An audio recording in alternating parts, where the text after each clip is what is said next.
প্রথম সন্তান জন্মের 5 বছর পার হতেই ঢালিউড চিত্রনায়িকা শবনম বুবলিকে ঘিরে ফের মা হওয়ার গুঞ্জন ছড়ায়। তবে এবার সাংবাদিকদের প্রশ্নের জবাবে বুবলি নতুন এক মন্তব্য করেছেন। সম্প্রতি একটি সুন্দরী প্রতিযোগিতার অনুষ্ঠানে সাদা পোশাকে পরীর মতো লুকে হাজির হন বুবলি। অনুষ্ঠানে তার পোশাক ও চলাফেরায় বেবি বাম্প স্পষ্টভাবেই ক্যামেরাবন্দী হওয়ায় গুঞ্জন আরও জোরালো হয়। তবে এ প্রসঙ্গে এবার মুখ খুলেছেন বুবলি। অনুষ্ঠান চলাকালে কাজ ও ব্যক্তিগত জীবন নিয়ে সাংবাদিকদের নানা প্রশ্নের মুখোমুখি হন তিনি।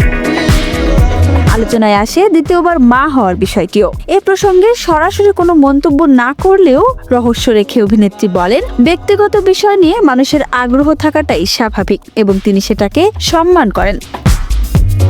সাংবাদিকরা মূলত দর্শকদের অনুভূতি তাদের কাছে পৌঁছে দেন বলেও উল্লেখ করেন তিনি।